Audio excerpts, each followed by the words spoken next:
Muy buenas tardes a todos. Bienvenidos a esta programación virtual de los eventos ambientales de la Universidad Nacional de Colombia para este segundo semestre del 2022. Un saludo muy especial para los compañeros del Comité Técnico y para todas las personas que nos acompañan a esta hora a través del Facebook Live de la página del Sistema de Gestión Ambiental. Bienvenidos nuevamente, me presento, mi nombre es Lizeth Lara, hago parte del equipo del Sistema de Gestión Ambiental de la UNAL sede Tumaco. El día de hoy tenemos un invitado muy especial que nos va a hablar acerca de un proyecto de servicios ecosistémicos derivados de bosques de manglar en el Pacífico colombiano. Nuestro invitado es el magíster Brian Ernesto Gallego Pérez. Él es ingeniero ambiental de la Universidad Nacional de Colombia, magíster en Ingeniería Ambiental, también de la Universidad Nacional de Colombia, y actualmente es investigador del proyecto conjunto de investigación de servicios ecosistémicos derivados de bosques de manglar en el Pacífico colombiano, Valle del Cauca, Nariño, Cauca y Chocó, de la Universidad Nacional, la Universidad del Valle y el Sistema General de Regalías. Se ha desempeñado principalmente en los estudios de análisis de modelación geoespacial, de datos ambientales, además de la docencia en posgrados en la Universidad Nacional de Colombia, en asignaturas relacionadas con el contexto colombiano y el análisis de impacto ambiental en el territorio. Darle pues la bienvenida a nuestro magíster Brian Ernesto, un saludo muy especial y tiene todo el uso de la palabra. Muy buenas tardes a todos los participantes de esta reunión. Muchas gracias de antemano por extenderme la invitación, la cual estoy muy agradecido. También muchas gracias a Lizeth por la invitación y pues nada, podemos comenzar y les voy a compartir mi pantalla para que podamos empezar la charla del día de hoy. Si gustan, me imagino yo que las preguntas las podemos dejar al final de la sesión o si pueden cambiar la dinámica, también podrían hacerlas en medio de la sesión, pero considero que al final estarían bien, ¿verdad? Sí, pues les recomendamos a todos los participantes que nos pueden dejar sus comentarios o sus preguntas y estaremos atentos a resolverlos al final de la sesión. Bueno, entonces, muy buenas tardes para todos los asistentes que están viendo esta retransmisión por el Facebook Live. Entonces, primero que todo, me gustaría presentar, mi nombre es Brian Ernesto Gallego Pérez, como nos comentó la compañera, y vengo a hablarles precisamente el día de hoy de los servicios ecosistémicos que se derivan de los bosques de manglar, de estas coberturas tan importantes que tenemos en el planeta y que por supuesto suscitan nuestro interés día tras día, ¿no? Precisamente por la importancia que ellos tienen. Pero para empezar la charla, me gustaría primero que todo hablar de algo muy importante que se debe abordar, considero yo personalmente y profesionalmente, antes de hablar de un tema tan técnico, tan puntual, es introducir a las personas sobre precisamente algo que es muy relevante, que considero yo que hay que tener en cuenta en este tipo de ocasiones. En esta charla vamos a empezar con una pregunta que tiene mucho para hacernos reflexionar, porque puede parecer sencilla de responder, pero tiene un trasfondo realmente interesante de descubrir o de redescubrir con la charla y por supuesto con su atención. Espero que nos aproximemos a darle luces a esta cuestión y podamos llegar a una idea un poco más clara entre todos. ¿Alguna vez han escuchado ese dicho que dice que ningún hombre es una isla? Es decir, que porque realmente estar aislado es algo muy complejo. Estamos de acuerdo con eso, ¿verdad? Por lo tanto, este hecho también es válido para los organismos que habitan los ecosistemas. Ningún organismo existe de forma aislada. Los organismos individuales viven juntos en un ecosistema, claro, pero dependen los unos de los otros. De hecho, tienen tantos tipos de interacciones diferentes entre sí que en eso se basa precisamente nuestra existencia y nuestra supervivencia como tal y como la conocemos. Pero eso va un poco más adelante. Ahora no me quiero adelantar, vamos un poco paso por paso. La definición de la evaluación de los ecosistemas del milenio del 2005 nos dice que precisamente los servicios ecosistémicos son esos beneficios que nosotros como sociedad obtenemos de forma directa o indirecta, por supuesto, de esa biodiversidad. Entonces, y además de eso, por supuesto, son el resultado de esa interacción de esos diferentes componentes que componen ese ecosistema. Recuerden que esa composición está adaptada a esa estructura que por supuesto va relacionada con la parte biótica, la parte abiótica y esas interacciones, esos flujos de energía y materia que se presentan dentro de los ecosistemas. Entonces eso sería como una definición formal de qué es un servicio ecosistémico, ¿verdad? Que nos comparten desde la evaluación de los servicios ecosistémicos. Pero yendo un poco más allá, podríamos preguntar es ¿por qué son tan importantes? ¿O qué tan importantes son estos servicios ecosistémicos? La red de la vida que se teje en la biosfera, la cual conocemos como biodiversidad, nos brinda valiosos recursos materiales e intangibles todos los días a la humanidad desde siempre. Eso es lo que hay que dejar claro. Tanto es así que toda nuestra economía depende directa o indirectamente de los servicios ecosistémicos que se desprenden de la biodiversidad y de sus relaciones con el entorno. Entonces, aquí podemos ver el primer campanazo de por qué es tan importante esa biodiversidad. Es porque precisamente nos está entregando el material, los recursos, la regulación, el soporte para que, además de que todos los ecosistemas puedan subsistir, nuestra sociedad tal y como la conocemos pueda subsistir. Entonces es importante tener en cuenta pues esta parte tan valiosa. Pero entonces ahora sí entrando un poco más en materia, ¿qué son los bosques de manglar? ¿O qué serían, o cómo se podrían definir? Spalding nos dice precisamente que un manglar es un grupo de árboles o arbustos o matorrales donde principalmente el integrante principal o fundamental son los árboles conocidos como mangles. Estos individuos son bastante tolerantes a la sal, por lo que viven en unas áreas lodosas o pantanosas, anegadas, donde se combina el agua del mar con las aguas que desembocan de los ríos o de las quebradas, precisamente en las costas de todos los continentes, o de la gran mayoría de los continentes en este caso, y estas zonas precisamente son las que son conocidas como zonas intermareales. Existen muchos tipos de especies diferentes de mangle. Tan solo en Colombia algunas especies pueden llegar incluso a alcanzar alturas de aproximadamente los 58 metros. En algunos estudios recientes se mencionan este tipo de datos. El manglar es parte de lo que conocemos como humedal, como tal, que es uno de los sistemas vivientes o uno de los ecosistemas más ricos y diversos del planeta, con una gran cantidad de especies marinas, terrestres y aéreas que habitan en ellos y dependen de este tipo de ecosistemas. Además, vale la pena mencionar que los manglares están equipados con impresionantes sistemas de filtración que les permiten, valga la redundancia, filtrar o excluir esa sal que están en esos medios. A pesar de que el agua salada pues los inunda aproximadamente 2 veces al año debido pues por supuesto a la marea y a ese régimen mareal que se presenta en esa zona intermareal, valga la redundancia.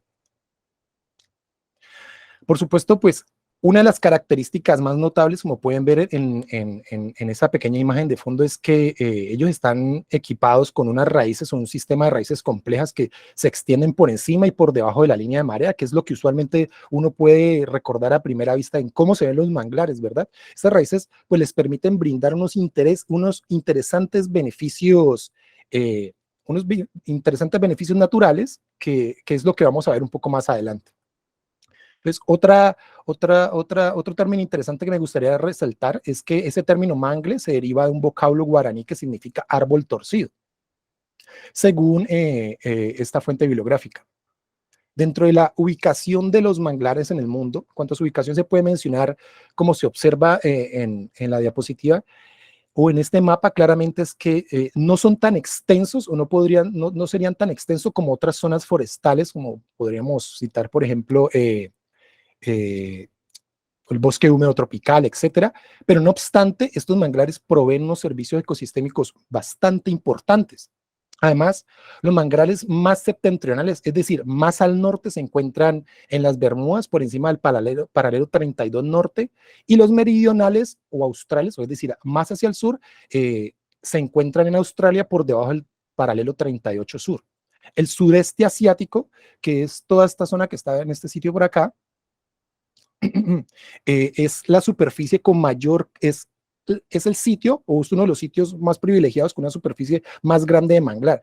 Además, también, como se puede observar en la diapositiva, es uno de los sitios con mayor número de especies en el mundo, es decir, allí tienen un alto número de especies. Pero entonces, además de esto, ¿en qué radica la importancia? Pueden estarse ustedes preguntando.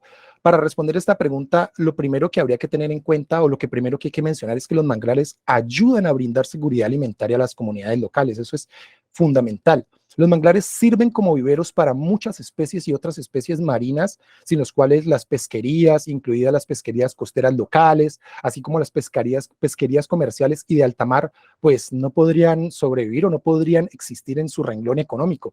De hecho, se estima que casi el 80% de las capturas mundiales de peces dependen directa o indirectamente de los manglares. Es un dato trascendental. Más de 300 especies se encuentran en estos ecosistemas de manglares. Eso es un dato bastante interesante. Otro de ellos es que esta densidad o la densidad de estos individuos los convierte en una valiosa fuente de madera y o combustible y además de elemento para construcción de viviendas. En cuanto a la protección costera, esa restauración de manglares en zonas afectadas para la defensa costera es 5 veces más económica que la infraestructura gris, como los rompeolas y ese tipo de infraestructuras comunes de la parte de ingeniería. Otro de estos beneficios interesantes es la regulación del clima, que es, pues, por supuesto, es un potencial de almacenamiento de carbono que los manglares poseen, que es de 3 a 5 veces más alto que el de los bosques tropicales de tierras altas, es decir, pues posee una alta capacidad de secuestro de carbono. En la parte de purificación de agua podríamos mencionar que hay un dato interesante, es que el tratamiento de aguas, hay unas estimaciones que dicen que de 2 a 5 hectáreas de un bosque de manglar sano pueden tratar el efluente de 1 hectárea de un renglón de acuicultura. Entonces, esto también es bastante interesante tenerlo en cuenta, porque cuánto se podría ahorrar pues precisamente en este tratamiento con solo tenerlos allí, ¿vale? Y por último, podríamos mencionar que en relación al turismo hay más de 2.000 atracciones turísticas, y eso es que es un dato relativamente antiguo, relacionadas con los manglares en todo el mundo, como recorridos en bote, paseos marítimos, esas actividades turísticas que hacen en kayak, la pesca, etcétera, etcétera. Y todos estos elementos que les acabo de mencionar son precisamente lo que conocemos como servicios ecosistémicos. Esta breve introducción era para traerlos hasta aquí. Entonces, dentro de esos servicios ecosistémicos, como pueden observar dentro de la diapositiva, están, por supuesto, los de soporte, los de regulación, los de provisión y los culturales. Nosotros comúnmente obtenemos y sabemos los de primera mano, que serían los de provisión. En esta parte podemos ver los servicios que prestan el bosque de manglar.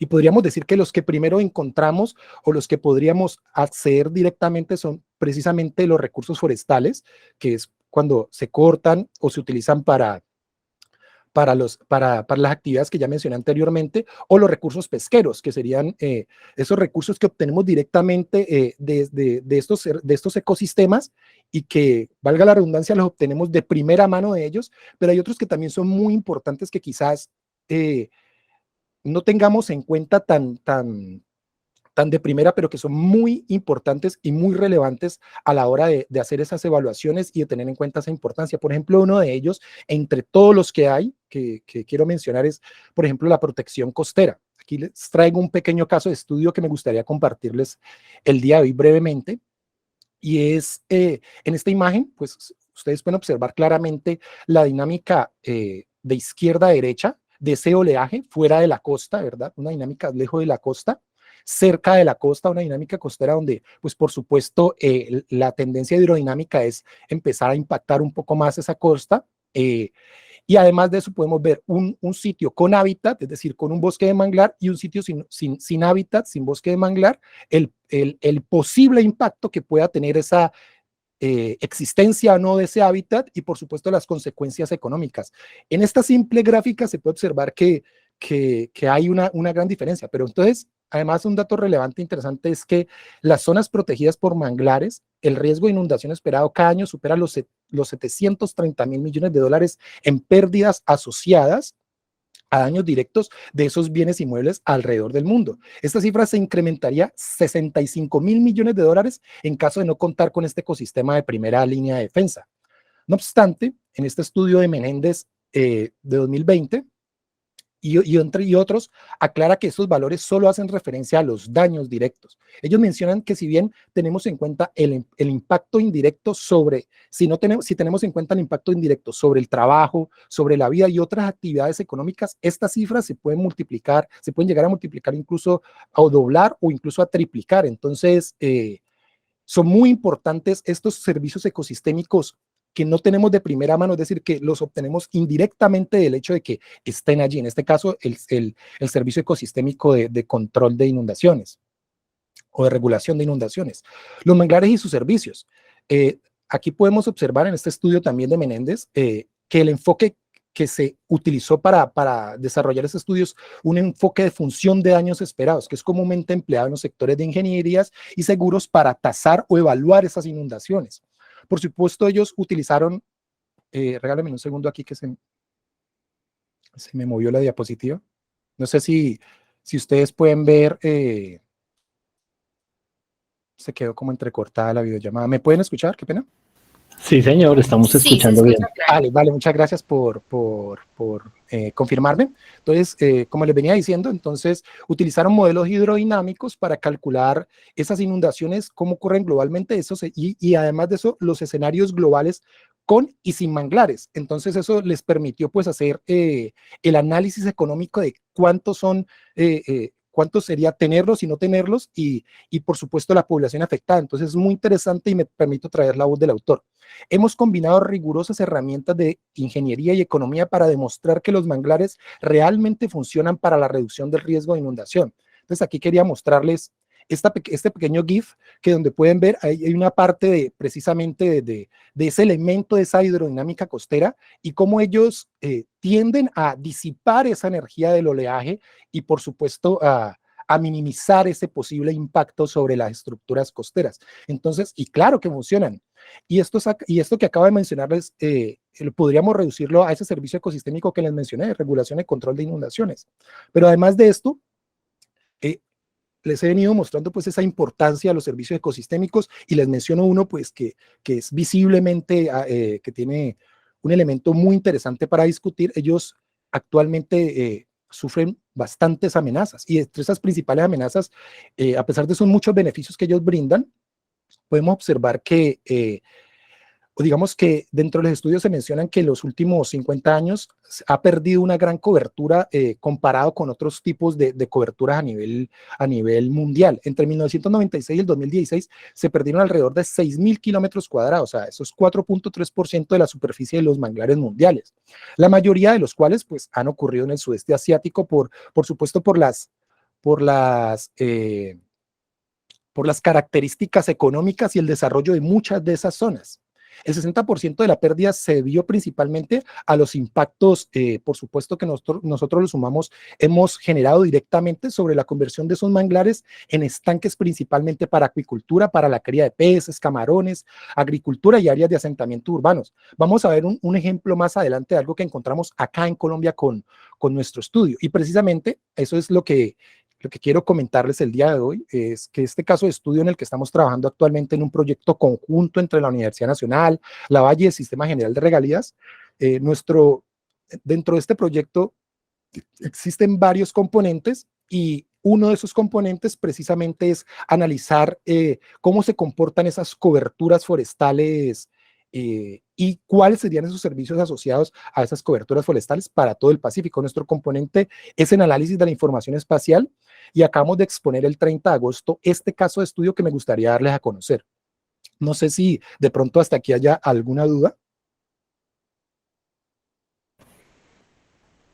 Por el momento no tenemos comentarios. Vale, muchas gracias. En este primer análisis fue denominado y ya está bajo publicación. Lo llamamos monitoreo de los bosques de manglar en la costa del Pacífico colombiano, utilizando aprendizaje automático, o lo que comúnmente se conoce como machine learning, y de datos satelitales. Entonces, las zonas costeras son importantes lugares donde la biodiversidad y el medio físico se han encontrado para ofrecer una amplia oferta ambiental a la sociedad a través de la historia. La costa pacífica colombiana se encuentra al noroeste de Sudamérica y hace parte de un importante biodiversity hotspot llamado Chocó de Darién. En la costa pacífica colombiana se encuentra una extensa cobertura de sus bosques de manglar que prestan una enorme cantidad de servicio ecosistémico a las comunidades del litoral, e incluso se puede llegar a afirmar que estas coberturas representan el sustento económico para muchas de esas comunidades presentes en la zona. Estos bosques de manglar representan el 2% de las zonas costeras del mundo y solo el 0.% de los bosques tropicales. Sin embargo, secuestran el 30% del carbono en el suelo, en los márgenes continentales, en las zonas tropicales y subtropicales, además de que contienen una elevada producción primaria neta. Algunos autores estiman que estos ecosistemas costeros proporcionan unos 1.600 millones de dólares al año en servicios de aprovisionamiento primario, como alimentos, materias primas, y que, pues, por supuesto, son utilizadas por todas las comunidades las comunidades costeras alrededor del mundo. Dentro de por qué hacemos este trabajo, la justificación, una de las justificaciones principales es que diferentes autores en Colombia cuestionan las diferentes estimaciones de cobertura de los bosques de manglar realizadas debido principalmente a que la tendencia o lo que se ha encontrado en esos estudios es a la sobreestimación de esa cobertura por distintas razones, como pueden ser el acceso a las zonas, alta nubosidad, problemas de orden social, entre otras, o una falta de tecnología en décadas pasadas. Además, es de suponer que esas estimaciones previas comparadas con las que se realizan a nivel internacional pueden arrojar pérdidas dramáticas de cobertura de manglar en el territorio colombiano cuando, por supuesto, se reportan en el exterior a nivel internacional, valga la aclaración, las cifras oficiales. Entonces, por eso uno de los objetivos precisamente de esta investigación o esta primer parte del componente de nuestra investigación es proporcionar una estimación actualizada de ese cambio en la superficie de bosque de manglar para todo el Pacífico colombiano en la ventana de tiempo del 2009 al 2019, aunque vale la pena mencionar y aclarar que más adelante, como lo van a poder observar, este rango se extendió un poco más. Además de eso, otro de los objetivos también es utilizar o combinar datos satelitales multisensoriales, que esa es una de las partes neurálgicas de ese trabajo, multianuales, utilizando este machine learning o este aprendizaje automático como mecanismo de clasificación, voy a decir la palabra precisa, o un algoritmo de clasificación para facilitar y mejorar la detección de esa cobertura costera y especialmente los bosques de manglar. Esa es una de las dificultades, es dónde están, porque radiométricamente distinguir la cobertura de manglar de otras coberturas boscosas a través de la información satelital no es relativamente simple. Tiene un mecanismo complejo de identificación y vamos a verlo un poco más adelante.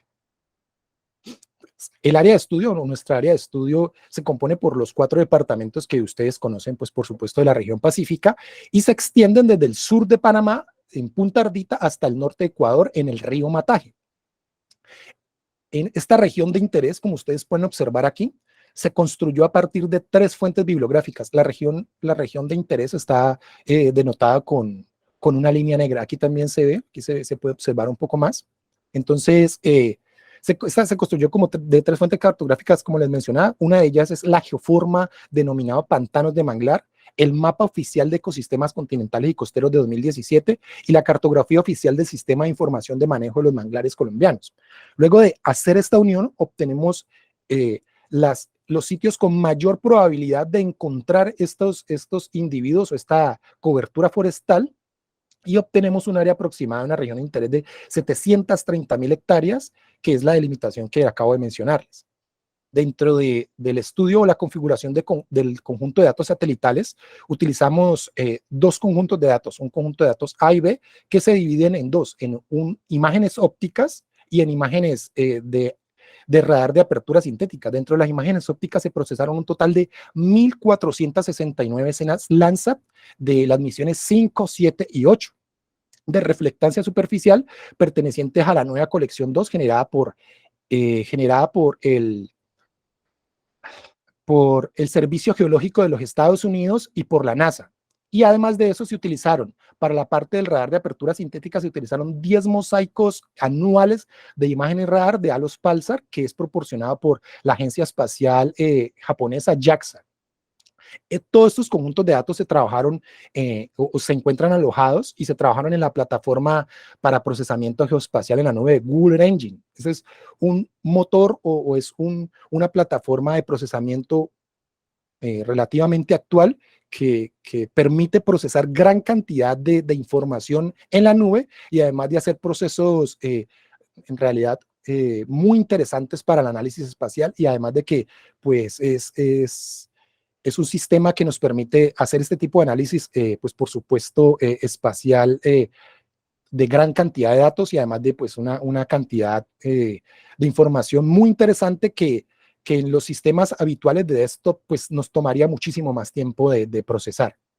Además, estos conjuntos de datos cuentan con un importante nivel de preprocesamiento a nivel radiométrico y geométrico previo que nos permiten realizar análisis espaciotemporales de las distintas coberturas de esa superficie terrestre, en este caso la costa o la costa de la región pacífica, nuestra región de estudio. Este es precisamente el esquema metodológico, el flujo general de trabajo que utilizamos, y esta investigación empleó scripts o códigos de JavaScript, es decir, pues obviamente lenguaje escrito, en Google Earth Engine con procesos eventuales para algunos datos en los software ArcGIS y QGIS, como se puede observar en la diapositiva. Se realizó un análisis en 3 etapas: un preprocesamiento de imágenes de datos, una clasificación supervisada y evaluación de la precisión, y finalmente un análisis del cambio de la cobertura en los manglares del Pacífico colombiano, que era, por supuesto, el objetivo inicial de nuestro estudio. El procesamiento de los datos satelitales se dividió en 2 conjuntos de datos. El primero es un proceso a las imágenes ópticas o a las imágenes Landsat, que se basa en la selección y filtrado de la mejor composición de los píxeles disponibles en los dos marcos temporales establecidos, es decir, para 2009 y para 2019, dentro de los rangos que vimos anteriormente. La segunda es para los datos ALOS-Pulsar y consistió en una aplicación de filtros de moteado, filtros de manchas, como se llaman, un proceso de conversión de datos, de números digitales a retrodispersión, y finalmente un cálculo de texturas. Posteriormente, esas composiciones anteriores de imágenes Landsat y SAR, y tecnologías SAR plurianuales, se fusionan en un solo paquete y se utilizan y eso ingresa dentro de un clasificador. En este caso, ya aquí podríamos observar directamente el clasificador utilizado de aprendizaje automático denominado Random Forest, que es muy comúnmente utilizado para este tipo de análisis espaciales, y es pues uno de los, también valga mencionar que uno de los más empleados. Y se utilizan 2 evaluaciones de precisión para evaluar el modelo. Uno que está dentro del flujo de trabajo y un análisis de validación independiente para validar si nuestro trabajo está bien, es decir, para corroborar que los resultados que se están obteniendo pues son de la calidad que esperamos. Del mismo modo, el modelo o este modelo de Random Forest nos permite hacer un ajuste de hiperparámetros del modelo. Ese ajuste de hiperparámetros del modelo, que es precisamente la parte que estamos viendo aquí, es un ajuste en función de las métricas de precisión de los modelos y del nivel del error.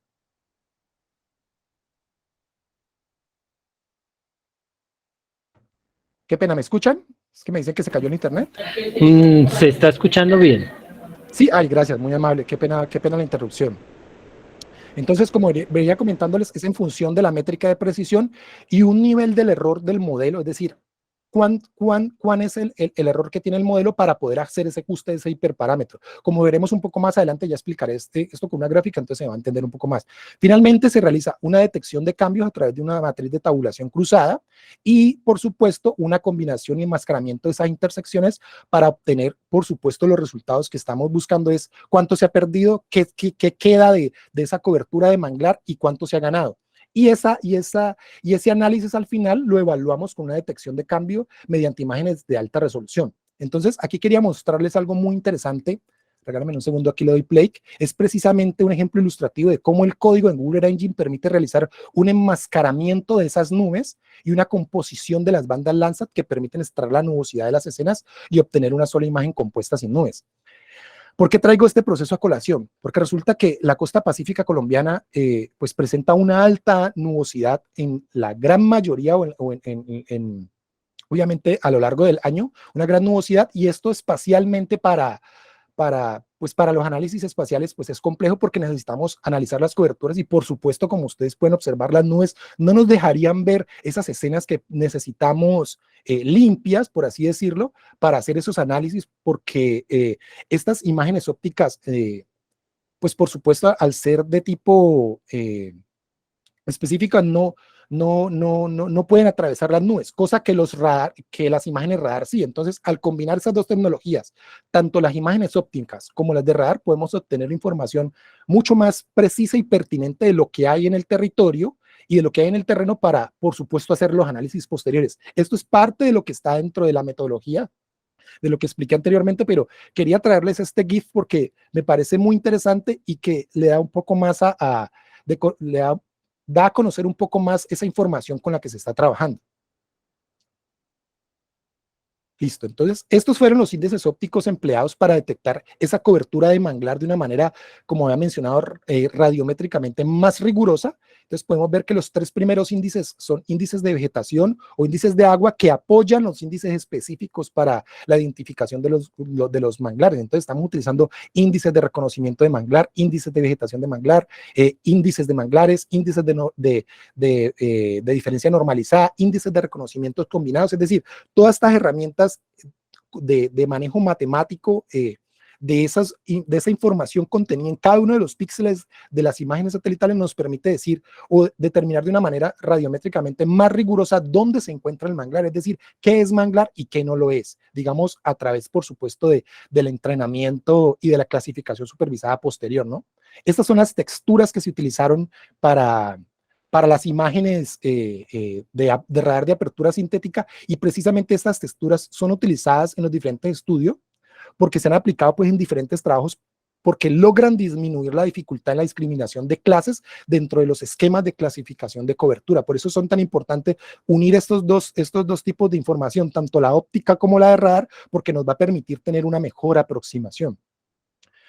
Luego, dentro de esas clases que se proponen para nuestro estudio, la primera tabla muestra un esquema del esquema de clasificación propuesto, qué pena la repetición, para 4 clases de coberturas principales y el número de muestras mínimos por cada clase a través de una regla general recomendada por Colganton, que habla sobre la cantidad de muestras que se deben tener por cada clase mínimas para que la clasificación tenga una estadística al final aceptable. Entonces aquí podemos observar que pues estarían los bosques de manglar y pues por supuesto la descripción de esa clase asociada, que es por supuesto esa cobertura forestal asociada o que se encuentra dentro de la zona de estudio, en la línea costera. Además de eso, otras clasificaciones gruesas generales, que se podrían ser cuerpos de agua, plataformas intermareales, en este caso, pues humedales, ríos, lagos, cuerpos de agua y otros como el océano, es decir, detectamos esa clase como agua. Además de otros tipos de coberturas que hemos denominado asentamientos, suelo desnudo y entre otros, porque radiométricamente o espectralmente tienen firmas muy similares o muy parecidas, entonces las unimos en un solo clúster. Aquí podemos ver algunas de esas clases, por ejemplo, pues la infraestructura, esos asentamientos, las playas, los playones, el suelo desnudo y algún otro tipo de vegetación muy, muy escasa, y otros tipos de vegetación que pues por supuesto ya son bosques más densos, bosques secundarios, etcétera, etcétera, que por supuesto no son manglar, que no pertenecen a esa clase de manglar. Entonces, los índices y los texturas nos permiten hacer esta diferenciación de clases y por supuesto apuntarle a la clase que estamos investigando, que en este caso sería la cobertura de manglar. Además de eso, este sistema hay que entrenarlo, hay que tener una cantidad de datos adecuados para poder hacer un análisis, y el sistema se entrena, por supuesto, con, valga la redundancia, con unos datos de entrenamiento y con unos datos de validación para evitar de esta manera, a través de una forma aleatoria, con el fin de minimizar la autocorrelación espacial. Entonces, esto es muy interesante porque esto nos permite, o decir, este tipo estadístico de tratamiento de los datos nos permite asegurar de una mejor manera que la información con la que estamos trabajando se pueda dar el modelo, se pueda correr el modelo, pero al mismo tiempo validar que ese resultado tenga los valores óptimos más, valga la redundancia, más óptimos o deseados, lo mejor deseados. Creo que sería mejor esa aclaración. Aquí, por supuesto, quería mostrarles esta gráfica que es el ajuste de hiperparámetros de esos árboles de decisión, porque el modelo trabaja a través de unos árboles de decisión. La clasificación supervisada tradicional tiene otros tipos de formas de trabajar. En este caso, lo que está haciendo el modelo, el algoritmo, es haciendo unos votos de decisión, es decir, hay una cantidad de árboles, voy a tratar de decirlo de la forma más coloquial posible, hay una cantidad de árboles que votan y deciden las clases a la cual pertenece cada uno de los píxeles, y esta votación, pues por supuesto, da un resultado, y este resultado o esta forma de trabajar es el algoritmo que se llama Random Forest. Ese tratamiento se puede ajustar a través de unos hiperparámetros, y esos hiperparámetros pueden ser precisamente esa precisión general, es decir, cuán preciso es nuestro modelo a nivel general en cuanto a la clasificación que está haciendo, es decir, cuán aproximados estamos a esa verdad que hay en el terreno, y por supuesto el nivel de error que tiene ese modelo. Entonces, lo que se hizo en el ajuste de parámetros los ajustes de hiperparámetros del modelo es correr varias veces el modelo con los datos dados, con los entrenamientos dados, para saber cuál es el que tiene menor número de árboles de decisión en el algoritmo de clasificación, y que nos dé el mejor o el mayor valor de nivel de precisión al menor error posible. Entonces, aquí vemos para ambos años, tanto para 2019 como para 2009, precisamente ese ajuste de hiperparámetros. Esto nos permite obtener precisiones generales o unos resultados insesgados o imparciales de moderados a altos con bajos niveles de incertidumbre para ambos conjuntos de datos A y B en los años 2009 y 2019 respectivamente. En la gráfica 1 y en la gráfica 2 se puede observar que las precisiones del usuario y del productor no tienen variaciones considerables. Aquí, por supuesto, estamos viendo que esta es la cobertura de la cual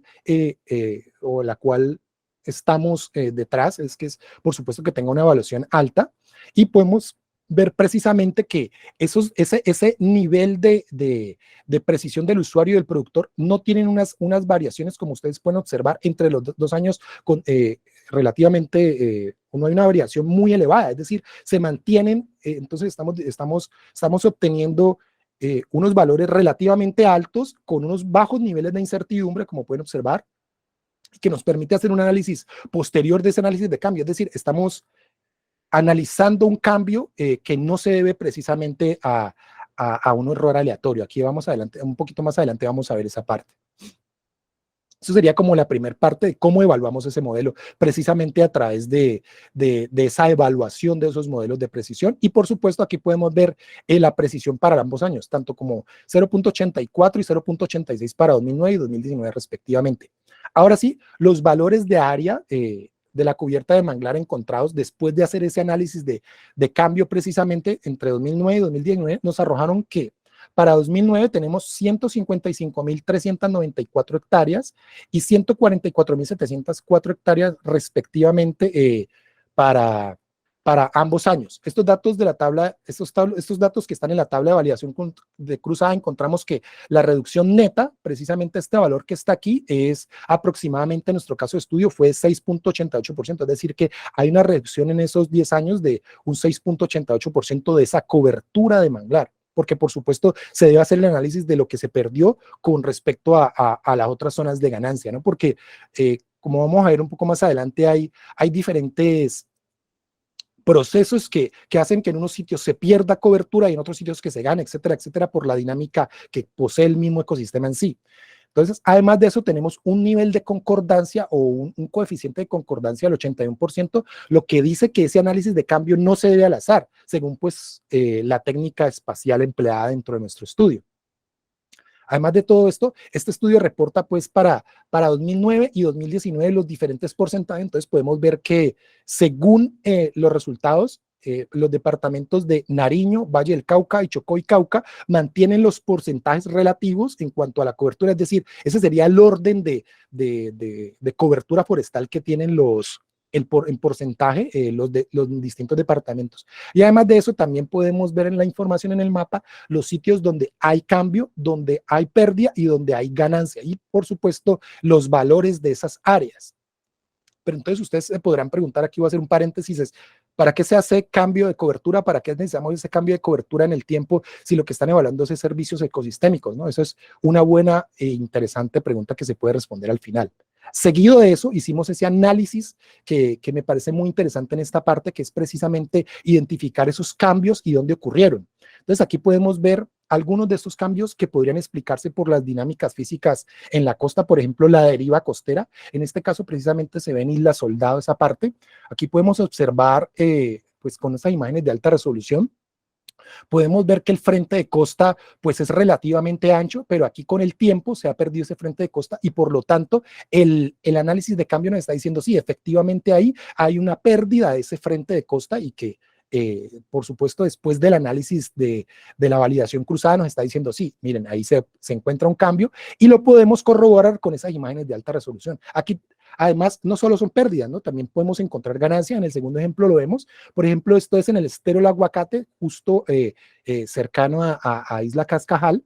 Aquí, por ejemplo, vemos esta parte en 2014 que no tenía una cobertura de manglar y posteriormente a 2022 ya se observa precisamente el mismo sitio con una ganancia. Entonces, esto se puede ver, por ejemplo, a la colonización y sucesión de esas áreas.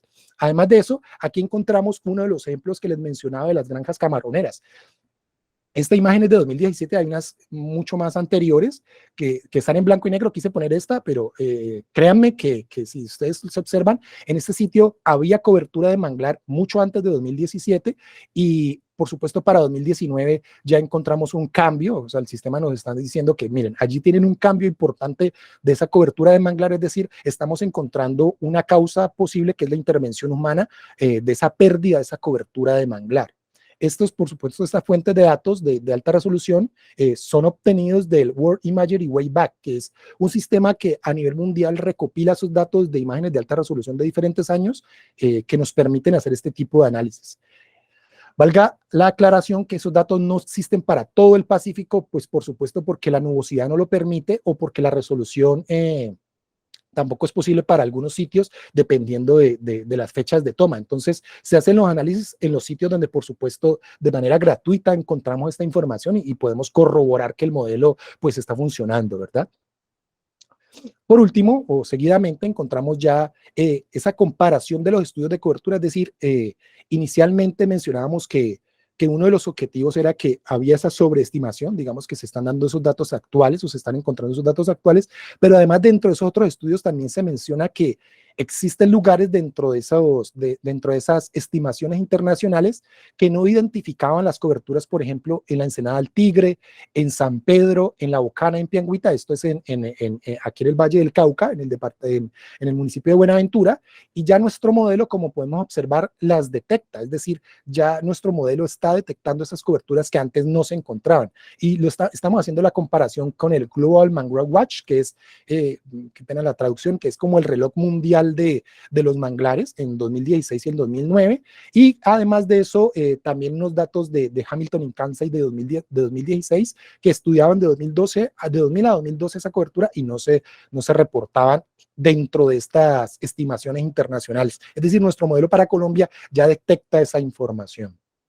Por último, dentro de las conclusiones, este estudio, para concluir, quiero pues mencionar que este estudio brinda una actualización en las estimaciones de la cobertura de los bosques de manglar para los años bajo estudio, a través, por supuesto, de ese aprendizaje automático usando un gran número de imágenes satelitales en una plataforma realmente robusta. Además, pues también muestra algunas de esas posibles causas del cambio en algunos de esos sitios de estudio.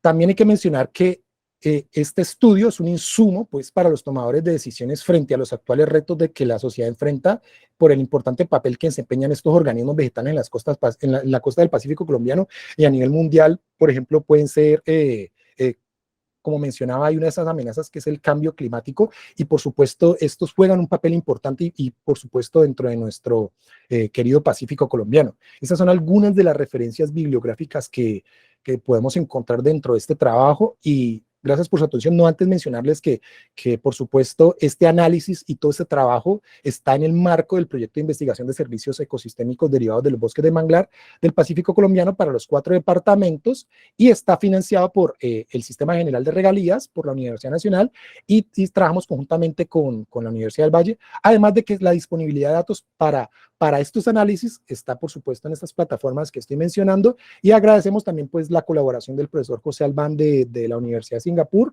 y el profesor Gandhi, no me acuerdo el nombre, qué pena, de Spatial Talks y al grupo de investigación de recursos hidrobiológicos de la sede de Palmira. Muchas gracias por su atención, no sé si tengan dudas comentarios, muchas gracias. Quedo atento. Muchas gracias a nuestro invitado del día de hoy. No sé si los compañeros nos puedan regalar sus comentarios o alguna pregunta. Pues de mi parte la información me parece muy interesante, que podemos, digamos, investigar acerca de cómo está esa cobertura en el Pacífico colombiano. Por ahora, desde Facebook nos pregunta Clara Lucía Sierra Díaz que cómo podemos acceder a la publicación del estudio que nos presenta el día de hoy.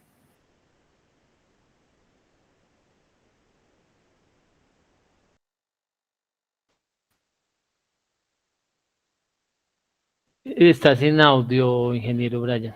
Ah, sí, qué pena, discúlpenme, es que lo había silenciado. Como les mencionaba, para responderle a Clara, en el momento que la información pues sea publicada directamente en el artículo científico que está ya siendo sometido a evaluación, en ese momento dentro pues, supuestamente del artículo se encuentran pues los pormenores, pero además de eso, dentro de este trabajo también se programó una salida gráfica para el público en general, que son un par de aplicaciones para Google Engine que nos permiten, por supuesto, ver los resultados, ver los cambios, ver los sitios, ver las áreas, calcular las áreas, ahí los datos, es decir, es un sistema interactivo que nos permite pues tener, digamos, de primera mano esa información y que los interesados puedan descargarla, etcétera, utilizarla, por supuesto, evaluarla, contradecirla, etcétera, que es lo que hacemos en la academia, ¿no? Que pues precisamente para eso lo hacemos, para compartir, generar esa información y pues para que la academia siga avanzando. No sé si yo creo que con esa parte se responde. Muchas gracias, Clara, por la pregunta. Sí, señor. Por aquí Jaime tenía la mano levantada. Así. Sí, muchísimas gracias, pues ingeniero, felicitarlo por ese trabajo. Yo no soy experto en el tema, pero su exposición realmente lo acerca a uno hacia la reflexión de algo que a veces es tan cotidiano y que no se conoce, que no se tiene claridad sobre la importancia, el impacto de estos ecosistemas y la riqueza y el potencial que nuestro país tiene alrededor de este tipo de ambientes y este tipo de estudios como el suyo. Y ahí va orientado junto con la felicitación y alentarlo a que siga profundizando en este trabajo. ¿Qué más podemos esperar? ¿Hacia dónde puede ir? Usted lo señalaba anteriormente, a ese intercambio de conocimiento, pero ¿cómo podemos potenciar que esto se convierta no solamente en el conocimiento, en el estudio? Yo no diría teórico, porque obviamente está basado en el tema práctico, en el tema de hacer las cosas en campo, sino hacia dónde se potencia y cómo podemos llamar la atención, hablando de ese potencial que tiene nuestro país, hacia orientar estos ecosistemas hacia un beneficio mucho más amplio y hacia un aprovechamiento responsable, obviamente, y hacia la sustentabilidad por parte de las autoridades que lo promuevan, que lo financien, que este tipo de estudios redunde en acciones concretas e intervenciones específicas en beneficio de las comunidades. Y nuevamente, pues muchas gracias y felicitaciones por este trabajo. Muchas gracias, Jaime, muy amable por sus palabras. Precisamente, pues para responder, su cuestión es que lo que se hace desde la academia, en primer lugar, es esa primera parte, aportar a ese conocimiento para que, pues por supuesto, los tomadores de decisiones y las diferentes entidades que tienen a su cargo el manejo, pues tengan herramientas que pues por supuesto les permitan hacer la gestión adecuada sobre estos sitios. Entonces, lo que hay que tener en cuenta, en primer lugar, es que si uno no sabe qué es lo que tiene, pues es difícil gestionarlo. Entonces, primero hay que medirlo. Precisamente eso era lo que yo mencionaba. Con lo que viene o con lo que se espera precisamente este tipo de mediciones es que al delimitar y al saber qué se tiene de una manera un poco más precisa y pues por supuesto que está soportado estadísticamente es hacer o realizar análisis de contenido de carbono, porque es precisamente uno de los servicios ecosistémicos que brinda el manglar, y saber pues cuánto se está almacenando allí, porque lo que se veía precisamente o lo que se ve por encima es que, bueno, ustedes están cuantificando esa cobertura, pero ¿qué se tiene en carbón? ¿Cuánto estamos almacenando? Y es en realidad tan rico para decir que comparado con otras coberturas vegetal captura tanto. Entonces, eso es, digamos, como esos retos que se tienen frente a lo que continúa. Además, por la parte estatal o, digamos, de interés en cuanto a las comunidades, esta información digamos que es supremamente valiosa porque les permite conocer de primera mano su territorio, aunque también vale decir la pena y aclarar que muchos de estos territorios son olvidados, precisamente por eso los estudios pues son relativamente pocos, voy a decirlo de esa forma, pero no quiere decir que no hayan. Y que pues por supuesto al brindar esa información ya estamos pues poniendo a marchar la rueda para que estos territorios se desarrollen. Yo lo decía en una clase a mis estudiantes y precisamente yo creo que me voy a atrever a decirlo y considero que un motor de desarrollo para Colombia es el Pacífico colombiano. Es decir, hay muchos recursos valiosos allí que hay que tener en cuenta. Algo antes de darle la palabra a Jairo quería redondear. Hay algunos estudios que dicen que el valor de tener un manglar vivo, intacto allí, comparado con hacer la conversión a granjas camaroneras, no hay negocio. Es decir, los servicios ecosistémicos que están detrás que no vemos son mucho más valiosos que simplemente producir un camarón. Entonces, no quiero decir que esas comunidades necesitan ese acceso, pero al tener esa gestión sobre dónde están y, por supuesto, unido eso además estudios de campo, de sitios donde hay recuperación, etcétera, etcétera, por supuesto se pueden plantear modelos de aprovechamiento económico sostenible, etcétera, etcétera, que hay que mencionar que en la actualidad también se llevan a cabo, ¿no?, en diferentes comunidades. Eso hay que resaltarlo y que pues hay que mencionarlo. Muchas gracias, Jaime, por la pregunta. Jairo. Disculpen, hay que les dé la palabra, ¿no? Ya que está el moderador, sí. Qué pena. Sí, gracias. Bueno, yo tengo varias preguntas, pero la primera pregunta sería, no sé, de pronto en algún momento me perdí. ¿Ya hiciste estimaciones de la cobertura en un sitio en particular y comparado con las estimaciones precedentes de cuánto es el error entre las estimaciones? Sin decir que necesariamente tu estimación sea la correcta. A ver si le comprendo la pregunta. Es decir, este trabajo ya está identificando esas coberturas, es decir, ya está diciendo dónde están. Y ese nivel de error lo podemos determinar es precisamente con la estadística que mencioné o que se mostró en las diapositivas anteriores con los análisis de precisión. Es decir, estadísticamente en el análisis espacial se trabaja de esta forma. Es decir, el error se puede encontrar es a través precisamente de la precisión del usuario y de la precisión del productor. Es decir, esto es lo que nos dice a nosotros técnicamente cuán aproximado está el modelo a la realidad. Recuerden que los modelos son eso, ¿no? Mediciones o estimaciones de lo que hay en la realidad. Y pues por supuesto hay que mencionar también que si tuviésemos una mejor resolución, como ustedes podrían haber observado al inicio de la charla, los datos satelitales Landsat y los datos Halo-Spalsar cuentan con una resolución de 30 metros, o sea que si hacemos la cuenta más o menos son aproximadamente unos 900 metros cuadrados, entonces siempre es un área relativamente grande donde caben muchos árboles, y esos píxeles tienden o pueden tener error, por supuesto, y lo van a tener porque ningún modelo es exacto, de qué es una cobertura y qué no es otra cobertura. Entonces, por supuesto, van a encontrar errores porque tenemos una precisión general a partir del 80%. Y eso nos dice que es un modelo relativamente muy bueno, pero no es excelente. Eso creo que valga la aclaración. Pero, no sé si eso responde a tu pregunta, Jairo. Sí, no. En parte, ¿no? Pero listo, entonces el porcentaje de cobertura, pero no, Jairo, qué pena contigo, no es el porcentaje de cobertura, es el porcentaje de evaluación de esa clasificación que la cobertura dio. ¿Sí me entiendes? Es decir, cuando se hace la clasificación supervisada lo que nos brinda es precisamente un modelo de esa cobertura, es decir, ya tenemos dónde está, es decir, la delimitación de cuál sería la clase a la cual estamos buscando, en este caso la cobertura de manglar. No sé si hasta ahí soy claro. Y luego, por supuesto, se hace una evaluación de cada una de esas clases para ver cuán acertado estamos o cuánto estaríamos del 100%. Eso es lo que se hace estadísticamente dentro del análisis espacial. O esa, digamos, es la técnica habitual que se utiliza. No sé si de pronto eso dentro de eso soy un poco más claro. Eso ya es más lo técnico, pero por supuesto es muy válida tu duda. Porque como yo trabajo con manglares, ¿no? Okay. Cuando trabajo con manglares, pues yo determino las coberturas, se miden, ¿no es cierto? Y todo el cuento. Entonces, listo. ¿Cuál es el fin último de la técnica? Determinar si las coberturas que se han estimado son reales y pues eso lleva a una verificación. Profe, qué pena, se le escucha supremamente bajito. ¿A quién? ¿Al profesor Jairo o a mí? que se le escucha bajito. Yo lo escucho bien, o pues relativamente un poco bajo, pero no tanto.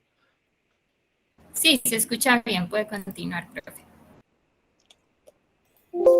Ok, entonces, sí, es como eso, solo eso, ¿no? Entonces, va a venir entonces una fase de verificación de esos puntos y tiene que ser trabajo de campo para que se haga una verificación. Estoy un poco perdido Vale. ahí. Entonces, bueno, al principio de pronto no sé, no lo mencioné porque pues lo pasé muy rápido, pero sí, voy a regresarme, regálame un segundo y voy a mostrar de nuevo esa parte de esa diapositiva. Regálame un segundo que él cargue porque pues está Yo llegué aquí. 5 minutos tarde, me disculpas. Tranquilo, no te preocupes. Mira, recuerda que lo importante es que todo el mundo, profe, entienda y que por supuesto, pues, digamos, aterrizar la metodología. Miren, aquí precisamente lo que nosotros estamos haciendo es que este número de muestras se tomó con una gran cantidad de datos en campo y con datos en el terreno. Es decir, este entrenamiento y esta evaluación se realizó con datos ya en campo, es decir, con datos que se obtienen de dónde está la cobertura del manglar y dónde están las otras coberturas, junto con imágenes de alta resolución. Es decir, a través de las imágenes de alta resolución podemos identificar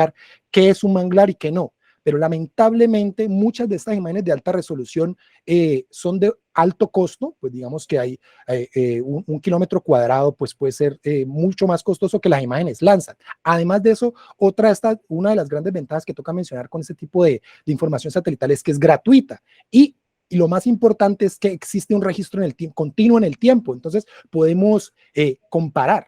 Además, lamentablemente las imágenes de alta resolución, no en todos lados hay, digamos, disponibilidad por la nubosidad. Entonces, este tipo de análisis, pues, digamos, puede flaquear para hacer ese tipo de estudios. Entonces, de entrada, ya respondiendo a la pregunta precisamente, el entrenamiento, por supuesto, se lleva con esta cantidad de muestras y el testeo o la evaluación se realiza con esta cantidad de muestras. Es decir, para los dos conjuntos de datos, tanto para 2009 como para 2019, pues hubo esta cantidad de información que se evalúe, es decir, hay información de campo y información de alta resolución que nos permite decir, sí, mire, vea, el modelo que les estamos entregando tiene la validez estadística, porque pues este número de muestras precisamente sale de un cuadro muestral estadístico que nos dice cuántas muestras por clase deberíamos tomar para que el entrenamiento y esa validación posterior pues sean lo más aproximados a la realidad o que tengamos el menor error posible. Por eso aquí cuando nosotros obtenemos los resultados, pues para contestar esas precisiones generales, nos están diciendo que el modelo está relativamente aproximado a 1, entonces, o al 100%. Es decir, tenemos una clasificación de esa cobertura lo más aproximado posible a la realidad. Digamos que eso sería una forma mucho más coloquial de decirlo, pero técnicamente, es decir, tenemos un grado de error bajo. Aquí precisamente se puede observar, otra vez vuelvo y lo explico, o digamos, hago claridad en eso. Nosotros tenemos o encontramos estas dos coberturas para ambos años y tenemos una precisión del usuario y una precisión del productor, es decir, tenemos cuánto nos hemos equivocado en hacer la clasificación y cuánto va a esperar el usuario de precisión del modelo que le estamos entregando. Entonces, estamos viendo que tanto los errores por comisión o no omisión son relativamente bajos, que serían esta parte, es decir, este sería el nivel de error que tiene el modelo. Aquí tanto para la precisión del producto, del usuario, para la predicción del consumidor. No sé si de pronto ahí queda un poco más clara esa explicación, profesor Jairo. Ahí tiene el micrófono silenciado, profe. Disculpen, no sé si hay campo para otra interlocución. Claro, profe, ¿Otra pregunta? puede continuar Sí, y luego claro, continuamos con las preguntas de Facebook. Uy, ok, qué pena monopolizando ahí. No, Sí, tranquilo. es que también cuando veía que para llevar estas estimaciones de carbono, una de las discusiones que estamos teniendo ahorita, precisamente con el grupo de modelación de ecosistemas y con el profesor Cantera y bueno, y con otros, y con la gente de la Universidad de Antioquia, es que las estimaciones, sobre todo de la biomasa aérea, tienen unos errores. No más el error en campo de los métodos que tradicionalmente se usan. Cuando no se mide la altura del árbol, se han estimado errores por encima del 15%. Y alguien presentó que días, no sé si sería de tu grupo, yo no pude estar, y entonces el caso fue que se corroboró, dijeron algo de que las alturas que habían determinado por imágenes satélite o LIDAR era de no sé cuántos metros. El caso era que el error era como entre 4 y entre 10 metros, más o menos la De diferencia. diferencia, claro, sí, por supuesto. Es un error muy grande Ujú. y a esa altura le sumamos el diámetro, que es el que hace que las estimaciones de biomasa se vuelvan más o menos válidas, ¿no? Y más si tenemos en cuenta que hay diferentes tipos de sistemas de manglar que prestan diferentes bienes y servicios, los Claro, AMM, profesor. y Willy y los otros que hacen esa cita, diferentes tipos de manglar prestan diferentes tipos de bienes y servicios. Entonces, es ahí donde tienen todo un campo y muy chévere, pues para mí es muy interesante, ¿no es cierto? En el de hacer esos ajustes. Entonces nosotros siempre decimos, y yo presumo, ¿no es cierto? O sea, de presumido, como de argentino, Ya.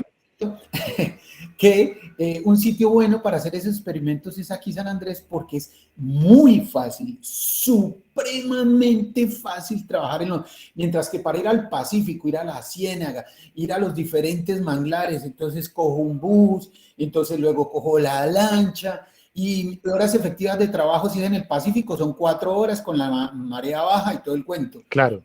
En la Ciénaga son más o menos 5 o 6 horas, lo mismo.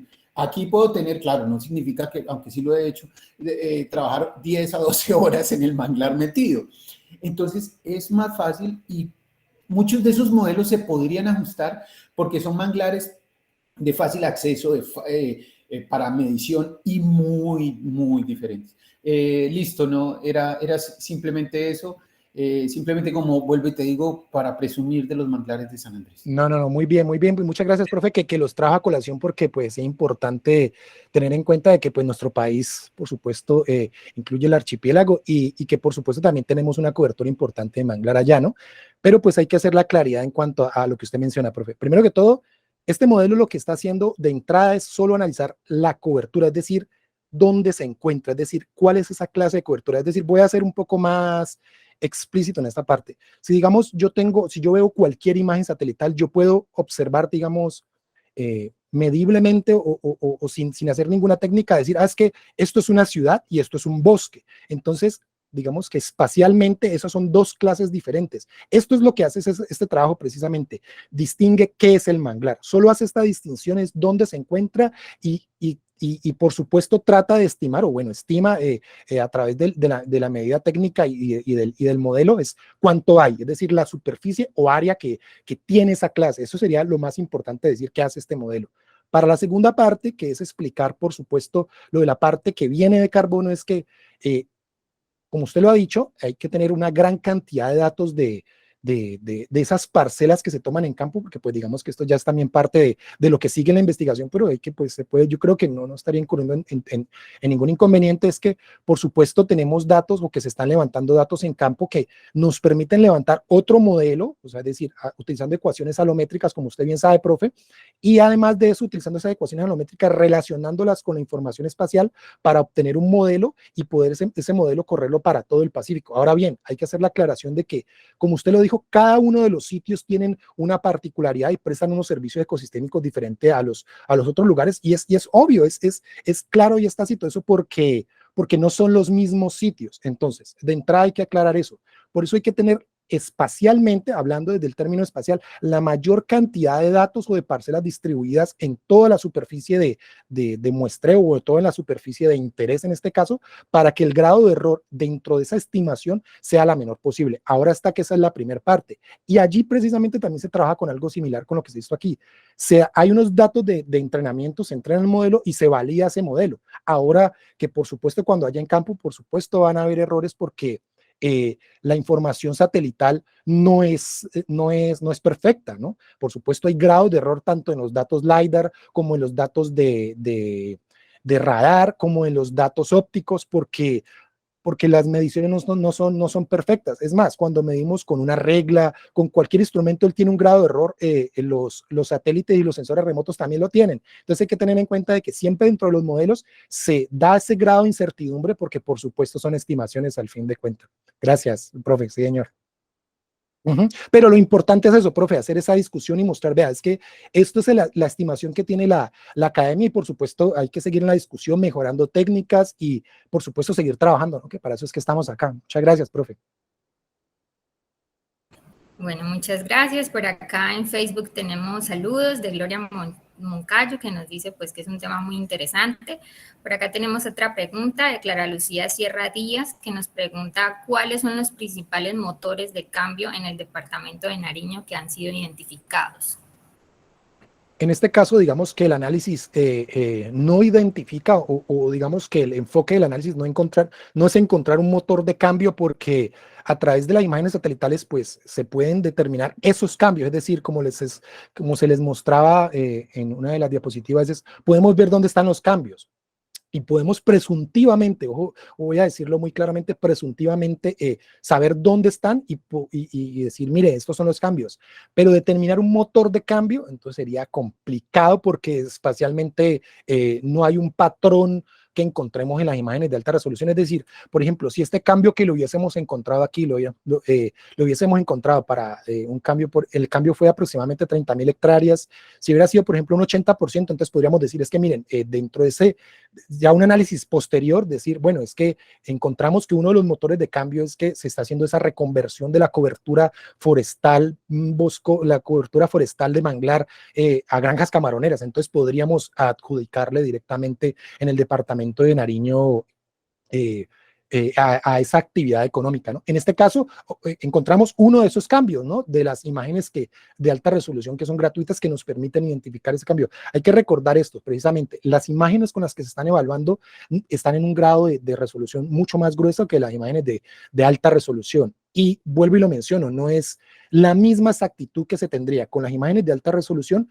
que con las imágenes de resolución gruesa hacer el análisis. Y además, también lo menciono nuevamente, es que las imágenes de resolución gruesa tienen ese registro histórico de más o menos, si la memoria no me falla, como desde los años 70. Entonces tenemos un registro histórico que hay que aprovechar, y sería la única, entre comillas, fuente de la que podemos asirnos, pues o voy a decirlo más coloquialmente, pegarnos para hacer el análisis.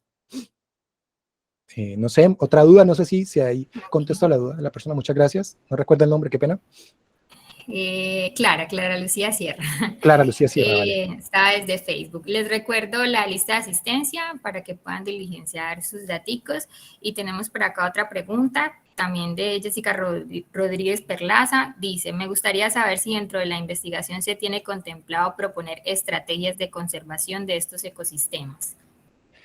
Pues digamos que en este caso, dentro del estudio como tal, no, porque digamos que el alcance, recuerden que hay que tener en cuenta siempre eso, en la academia o pues por supuesto en las universidades siempre se proponen unos estudios, y dentro de esos estudios tienen un alcance, un fin, bueno, hasta ahí llegamos, porque pues por supuesto tener de más muchas veces es menos, ¿no? Entonces, digamos, como para responder, no, directamente.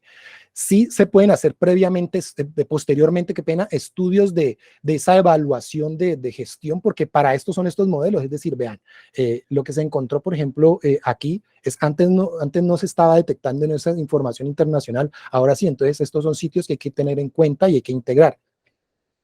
Digamos que eso pues también puede responder parte de esa pregunta. Ajá, sí, así es. De igual manera, el profe Jairo indica que la importancia de estos datos es poder tomar las medidas en este asunto. Entonces, profe, tiene la mano levantada el profe Jairo. Sí, otra vez yo, disculpen. No, tranquilo, profe. Que me emociono.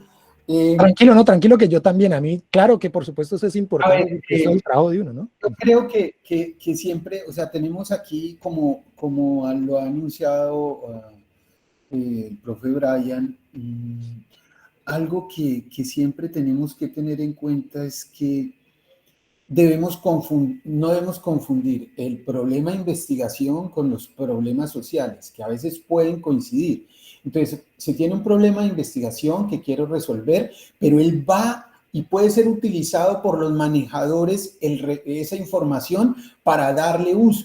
Entonces, a veces estamos súper desesperados en que el problema de investigación es el problema social. No. Nosotros vamos a dar respuesta a una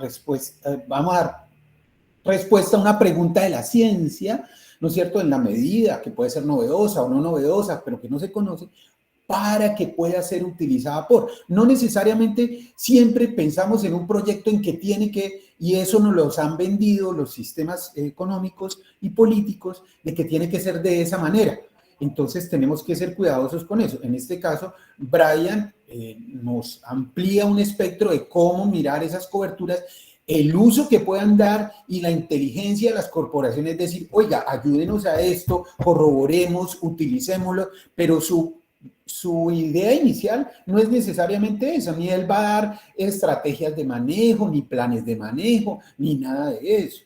Entonces, a veces nos pasa eso, ¿no es cierto? Cuando estamos comenzando y que estamos muy preocupados por que tenemos que resolver y que solo tenemos que dar como solución a eso, y la ciencia trasciende más y da solución a cosas globales, y tal vez no se vea ahora cuándo va a ser utilizada, pero después resulta lo que ha pasado con toda la mecánica, con toda la cuántica y con todo.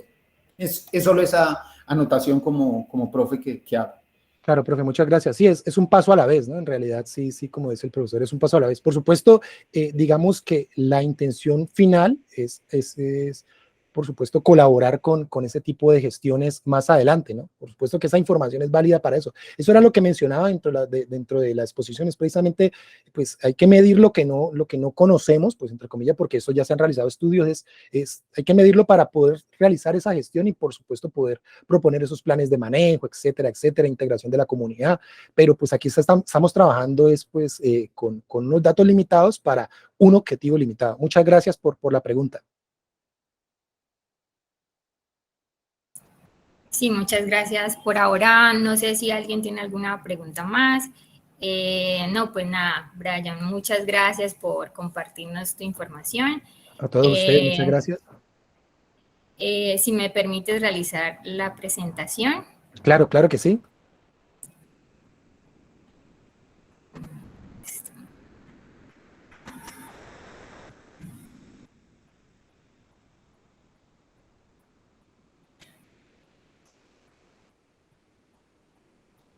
Por aquí.